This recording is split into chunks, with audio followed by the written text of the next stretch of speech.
नमस्ते, हाय, हेलो, कैसे हैं आप सब। चलिए कहानी शुरू करते हैं, जहाँ विनय विनीता से इस बारे में बात कर रहा होता है कि मेरी माँ भी मुझे अपनी तकलीफ़ें नहीं कहती है। तो इस बात पे विनीता उसे कहती है कि इस दुनिया में कोई भी किसी को अपनी तकलीफ़ें नहीं बताता। हमें भरोसा दिलाना होता है सामने वाले को कि वो हमें बता सकता है। हम कुछ नहीं कर सकते। कोई अगर हमें बता भी दे और हम उसके पास भी रहें तब भी हम उसकी मदद नहीं कर सकते। वो कहती है कि अगर मान लो किसी को पेट दर्द हो रहा है, तुम फ़ोन पे हो, कुछ नहीं कर सकते, ऐसा तुम्हें लगता है, लेकिन तुम कर बहुत कुछ सकते हो। जहाँ फ़िक्र होती है, जहाँ प्यार होता है, वहाँ केयर दूर से भी किया जा सकता है। तुम चाहो तो ऑनलाइन मेडिसिन भेज सकते हो, तुम चाहो तो कुछ भी कह सकते हो, लेकिन प्रॉब्लम यह है कि इंसान कहता नहीं है एक दूसरे से अपनी परेशानियाँ, अपनी तकलीफ़ें। और ऐसा इसलिए है कि वो नहीं चाहता कि सामने वाला परेशान हो, बल्कि इसलिए क्योंकि उसे लगता है कि वो सामने वाले के लिए परेशानी है। हमें सामने वाले को यकीन दिलाना होता है कि हम सामने वाले के लिए या सामने वाला हमारे लिए एक ख़ास व्यक्ति है, जिसके बिना हमारी ज़िंदगी का कोई वजूद ही नहीं। तुम्हारी माँ तुम्हें नहीं बताती है, इसके पीछे कई वजह हो सकती है। पहला तो वो जानती है कि शायद तुम्हें बता दूँगी तो तुम पैनिक करोगे, परेशान होगे, घबराओगे, क्योंकि वो तुम्हारी माँ है। इसके अलावा वो ये भी जानती है कि घर पे ऑलरेडी बहुत सारे लोग हैं, तो उन्हें बताना होगा तो किसी करीबी को बताएंगी जो उनके आसपास है। लेकिन जब इंसान के पास विकल्प ना हो, तब इंसान जिस इंसान को चुनता है वो कोई ख़ास ही होता है, और तुम्हें वो ख़ास इंसान खुद को बताना है और ख़ुद को बनाना भी है उनकी नज़रों में। बात समझ आई? विनय विनीता की बात को सुन हैरान और भी होता है, खुश भी होता है और प्राउड भी फील करता है। विनय कहता है, मुझे बहुत खुशी है कि मैं तुमसे शादी कर रहा हूँ। मुझे पता है कि तुम मुझसे ज़्यादा बेहतर इंसान हो और शायद तुम मुझसे ज़्यादा अच्छे इंसान को डिज़र्व भी करती हो, लेकिन अब बस बहुत हो गया। हाँ, विनीता कहती है, और आगे बकवास किया ना तो मैं जहाँ हूँ वहीं आके तुम्हें पीटूँगी। अच्छा ठीक है, देखो, तुमने अपनी वैल्यू खुद अपने हाथों से मेरी आँखों में बनाई है, मेरी ज़िंदगी में बनाई है, मेरे दिल में बनाई है। वही वैल्यू तुम्हें अपने माँ बाप के ज़िंदगी में बनानी है। तुमने पैसों से तो वैल्यू बनाई है, करियर से तो बनाई है, प्राउड फीलिंग, बहुत अच्छा, लेकिन अब तुम्हें उन्हें ये कहना भी सिखाना होगा ताकि वो अपनी प्रॉब्लम तुम्हें बता सके। कहना कि एहसास दिलाना। हाँ, मतलब समझ आया ना तुम्हें को? Thank you, thank you very much कि तुम मेरी ज़िंदगी में आई। थैंक यू वेरी मच कि तुम मेरे साथ हो। Thank you. अब बस बहुत हो गया, थैंक यू थैंक यू। वैसे तुम्हें कोई तकलीफ़ तो नहीं है ना? मुझे तकलीफ़? हाँ है ना, मुझे बहुत सारी तकलीफ़ें हैं। पहली परेशानी यह है कि मुझे नहीं पता कि मैं शादी में कौन सी साड़ी पहनूं, और मुझे नहीं पता कि जब मैं स्टेज पे जाऊं तो मैं कौन सा लहंगा पहनूं। मैं अभी कंफ्यूज हूँ। और तो और मुझे नहीं पता कि मुझे कैसे बाल बांधना चाहिए। खैर ये पार्लर वाली सब कर लेगी, लेकिन मुझे नहीं पता कि मैं कौन से कपड़े पैक करूँ, कौन सी किताबें पैक करूँ तुम्हारे घर ले जाने के लिए। मुझे खुद नहीं पता कि मैं क्या करूँ। क्या मैं वहाँ जब जाऊँगी तो मैं पता नहीं मैं इतनी नर्वस क्यों हूँ। Thank you. अब ये थैंक यू किस लिए? मुझे बताने के लिए कि तुम कैसा फील कर रही हो। Thank you and sorry. किस बात के लिए? मुझे पता नहीं था कि तुम क्या कुछ फेस कर रही हो। मेरे लिए तो कुछ भी नया नहीं है, क्योंकि मैं तो बस शादी कर रहा हूँ। पर तुम्हारे लिए तो तुम्हारी पूरी दुनिया ही बदल जाएगी। तुम्हारी फैमिली, तुम्हारे तुम्हारे अपनी चॉइसेस। अभी तो घर में पता नहीं कैसा माहौल है, और मुझे ये भी नहीं पता कि शादी के बाद कैसा रहेगा। पर तुम्हारे लिए सब कुछ नया होगा। मेरे लिए तो बस घर का एक मेंबर बढ़ेगा। तुम्हारे लिए तो तुम्हारी पूरी दुनिया ही बदल जाएगी। मैं तुम्हें दिल से थैंक यू कहता हूँ। शुक्रिया मेरे घर में आने के लिए, मेरे घर का सदस्य बनने के लिए हाँ कहने के लिए। Thank you. इतना थैंक यू तो सॉरी भी बोल दो। किस बात के लिए सॉरी? इस बात के लिए कि तुमने मुझे पहले ये फील नहीं कराया कि मैं तुमसे बोल सकती हूँ। Oh, I am sorry. I am sorry. I am also sorry कि मुझे तुम पर हक जताते हुए बोलना चाहिए था। तुम्हें पता है, कई बार कुछ लोग हक जताकर बोलते हैं कि मुझे ये तकलीफ़ है, लेकिन कई बार लोग अपने हक को भूल जाते हैं। वो भूल जाते हैं कि उसका कोई परिवार है, उसके कोई अपने हैं जिसे वो अपनी दिल की बात कह सकती है।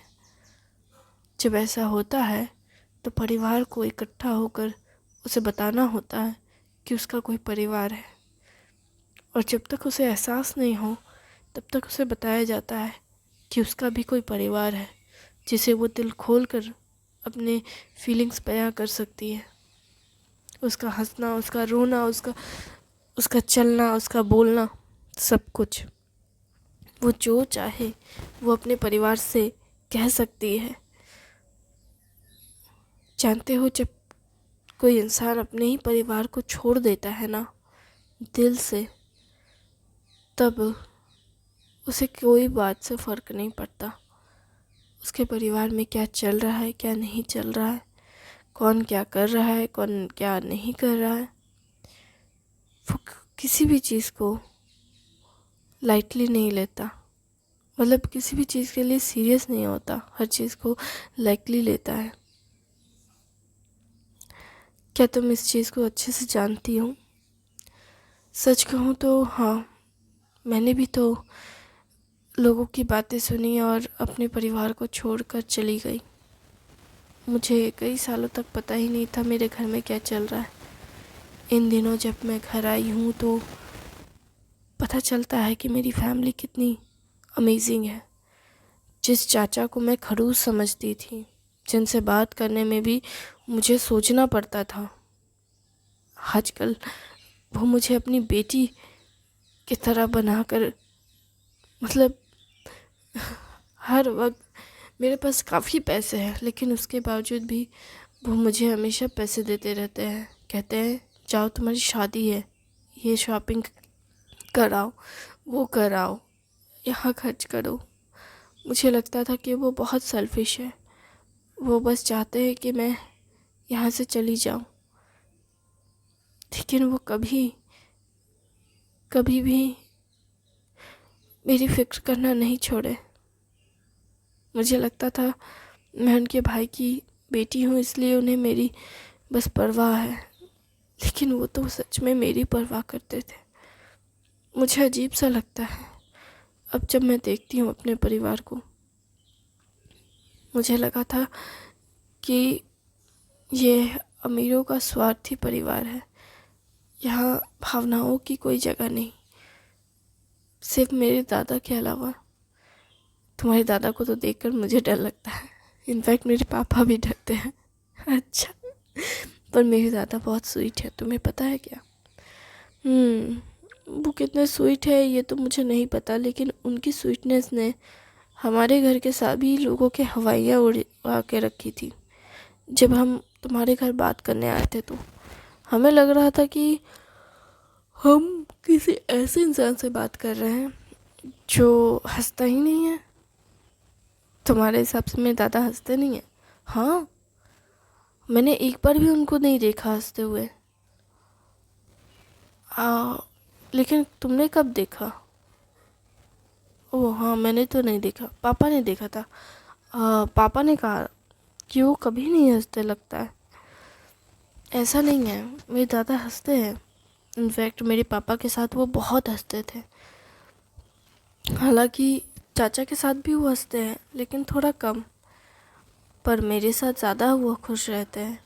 मैं उनके साथ जो चाहे वो कर सकती हूँ। जब मैं छोटी थी तो वो मेरे पापा के जाने के बाद वो घोड़ा बन गए थे। वो इतने बूढ़े थे लेकिन उसके बावजूद भी मेरे लिए घोड़ा बने और कहने लगे, चलो मैं तुम्हें घोड़े की सवारी करवाता हूँ। मैं बहुत हैरान थी, लेकिन मुझे उस वक्त वही अच्छा लगा। और मेरे चाचा बहुत हैरान थे और वो काफ़ी गुस्से में भी लगे मुझे। इसलिए मैंने उनसे थोड़ी दूरी बना ली, क्योंकि वो पहली बार था जब मैंने अपने चाचा को थोड़ी खड़ूस तरीके से देखा और मुझे उनकी खड़ूसियत बिल्कुल पसंद ना आई। इसलिए मैं चली गई वहाँ से। क्या तुम सच में अब खुश हो? अच्छा, मैं थोड़ा काम करना है मुझे, बाद में बात करती हूँ। तुम भी अपना ध्यान रखना और फैमिली से एक बार बात कर लेना। हो सकता है तुम्हें तुम्हारे सवालों के जवाब मिल जाए। क्या कर विनीता फ़ोन रख देती है। विनय भी अपने काम में लग जाता है और इस बारे में सोच रहा होता है। शाम होते ही वो जब ऑफिस से निकलता है सारे काम निपटा कर, तभी वो जाते वक्त भी यही सोच रहा होता है कि मैं कैसे और किस तरह से अपनी फैमिली से बात करूं। फिर भी उसने सोचा कि बात कर ही लेता हूँ। पता तो है उनको कि ऑफ़र आया है। फिर वो घर जाता है। घर जाने के बाद उसका चेहरा देखकर उसकी माँ समझ जाती है कि कुछ तो हुआ है। उसकी माँ कहती है, तुम्हें बाहर जाना होगा, है ना? वो कहता है कि आपको कैसे पता? वो कहती है, मुझे कैसे पता, मैं तुम्हारी माँ हूँ। जब पहली बार तुम्हें बाहर जाना था तब भी तुम्हारा चेहरा ऐसे ही लटका हुआ था। अब क्या हो गया? क्योंकि मैंने काफ़ी साल बाहर गुजार दिए। अब मैं आप लोग के साथ वक्त बिताना चाहता हूँ माँ। और मैं नहीं चाहता कि मैं अब अपनी फैमिली से दूर जाऊँ। लेकिन मेरे बैंक वाले चाहते हैं कि मैं जाऊँ। अब मुझे खुद नहीं पता कि मैं जाऊँ या ना जाऊँ, क्योंकि मैं सच कहूँ तो नहीं जाना चाहता। लेकिन ये अच्छी जगह है कहीं भी जाने के लिए। क्या मतलब ये कि घूमने के ख्याल से ये बहुत अच्छी जगह है और आपको भी पसंद आएगी। मैं सोच रहा हूँ कि आप सभी को लेकर के जाऊँ। आप जाना चाहेंगी? हाँ, तुम हम सबको ले जाने की बात कर रहे हो? हाँ, मैं आप सबको ले जाने की बात कर रहा हूँ। क्यों ना हम सभी बाहर जाएं, बाहर शिफ्ट हो जाएं। नहीं, शिफ्ट होने की बात नहीं कर रहा हूँ। बस कुछ वक्त के लिए आप सभी मेरे साथ चलें। हमेशा मैं ही बाहर जाता था, अकेला रहता था। क्यों ना इस बार आप सब मेरे साथ चलें। तुम पागल हो क्या? उसकी चाची ये बात कहती है। विनय कहता है कि इसमें पागल होने जैसी बात क्या है चाची? देखो बेटा, तुम हमारे बारे में सोच रहे हो, अच्छी बात है। तुम हमें ले जाना चाहते हो, ये भी बहुत अच्छी बात है। लेकिन बेटा, अगर पूरा परिवार तुम्हारे साथ बाहर विदेश चला गया, तुम्हें पता है पहली चीज़ तो तुम्हारे पापा और चाचा की यहाँ दुकान है, वो ख़राब हो जाएगा, वो लॉसेस में चली जाएगी, इनकम बंद हो जाएगा। हमारा भी काफ़ी हद तक बिज़नेस यहाँ सेटअप हो चुका है, अचार पापड़ और भी बहुत तरह के। तो और तुम्हारे भाई बहन का पढ़ाई भी है, ये भी चला जाएगा। वहाँ पे नए कॉलेज, नए स्कूल, और उसमें भी वो लोग अंग्रेज़ी बोलने वाले, हम हिंदी बोलने वाले। तुम्हारे भाई बहनों को कितना परेशानी होगा। तुम ये सोच रहे हो सही है कि तुम हमें कुछ वक्त के लिए ले जाना चाहते हो, लेकिन अगर तुम ऐसा ही चाहते हो तो क्यों ना तुम्हारे साथ कुछ वक्त के लिए घूमने चल सकते हैं। तुम पहले जाओ, सब कुछ सेटल करो, उसके बाद फिर हम लोग पीछे पीछे आ जाएंगे। थोड़े दिनों के लिए घूम लेंगे, जगह देख लेंगे। ऐसे तो कभी तुमने किया नहीं, लेकिन अगर तुम चाहो तो हम लोग ये कर सकते हैं। जब भी बच्चों की छुट्टी होगी, हम बच्चों को लेकर के तुम्हारे पास आ जाएंगे, और सभी फिर जो भी जगह है। कौन सी जगह है अभी? न्यूजीलैंड। न्यूजीलैंड अच्छी जगह है। मैंने सुना था कि वहाँ की वादियाँ बहुत सुंदर है, सड़कें भी अच्छी दिखती है, साफ़ सुथरी, और भी बहुत कुछ है ना उसमें। हाँ, है तो बहुत कुछ चाची। तो तुम अगर चाहो तो हम लोग वो कर सकते हैं। ये आइडिया भी बुरा नहीं है। तो क्या मैं सच में चला जाऊँ? हाँ, लेकिन क्या तुम अकेले जाओगे? मतलब शादी होने वाली है तुम्हारी, क्या तुम्हें अभी जाना है? नहीं, उन्होंने कहा मेरे पास 6 महीने का वक्त है। मैं 6 महीने तक यहाँ चाहूँ तो रह सकता हूँ, उसके बाद मुझे जाना होगा। और मुझे मतलब 6 महीने तक मेरे पास ऑप्शन है उन्हें जवाब देने का। इतना टाइम कौन देता है? उन्होंने दे दिया मुझे, क्योंकि वो भी जानते हैं कि मैं अभी भी बाहर से आया हूँ, और मैं तुरंत अभी एकदम से तो नहीं जाऊँगा। इसलिए उन्होंने मुझे टाइम दिया है, क्योंकि उन्होंने कहा है कि मैं 4-5 साल तक नहीं आ पाऊँगा।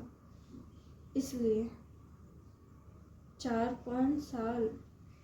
तो एक काम करो, तुम शादी के बाद ही जाना, विनीता को अपने साथ लेकर जाना। माँ, मैं उसे ले जा नहीं पाऊँगा शादी के बाद तुरंत, क्योंकि आप जैसा कह रही हैं मुझे सब कुछ देखना होगा, अरेंज करना होगा। अरे तो वो बाहर में रहने वाली लड़की ही है, वो तुम्हारे साथ कहीं भी जा सकती है, उसके लिए क्या सोचना है। पर फिर भी माँ, मैं नहीं ले जा पाऊँगा उसे। ठीक है, लेकिन क्या इस बारे में तुमने उससे बात की है?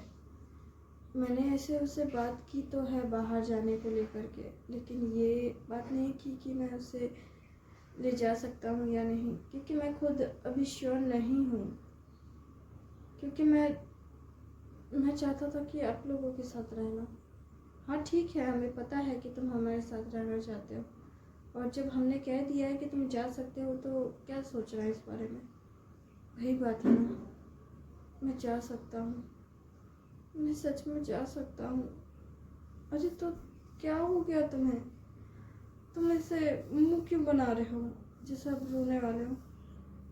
वो अपनी माँ को एकदम से गले लगा कर कहता है, माँ, अगर मैं चला गया तो आप मुझे बताएंगी ना आपको क्या परेशानी हो रही है? वो कहती है, क्या मतलब, क्या कहना चाहते हो तुम? यही कि आप मुझे बताएंगी ना अगर आपको कोई तकलीफ़ है तो। हाँ हाँ, मैं बता दूँगी, पर ऐसा मुझे कोई तकलीफ़ नहीं है। नहीं, जब मैं चला जाऊँगा उसके बाद की बात कर रहा हूँ। आप कभी मुझे नहीं बताती कि आपको क्या हुआ है, क्या परेशानी है, क्या तकलीफ़ है। आप मुझसे हर चीज़ छुपाती हैं मुझे। क्या आपको मुझ पे भरोसा नहीं है? ऐसा नहीं है बेटा, तुम इतने अपसेट क्यों हो रहे हो? क्या हो गया है? कुछ नहीं। ये कहते हुए वो अपने कमरे में चला जाता है। वहाँ बेड पे अकेला बैठा रहता है। उसका भाई उसके पास आता है, बैठता है और कहता है, आई एम सॉरी भैया, मैंने आपसे वो बात कही इसलिए आप इतने अपसेट है ना। मैं सच कह रहा हूँ, ऐसा नहीं था मेरे कहने का मतलब। थैंक यू वेरी मच इस कहानी को आपको अच्छी लग रही होगी। Thank you.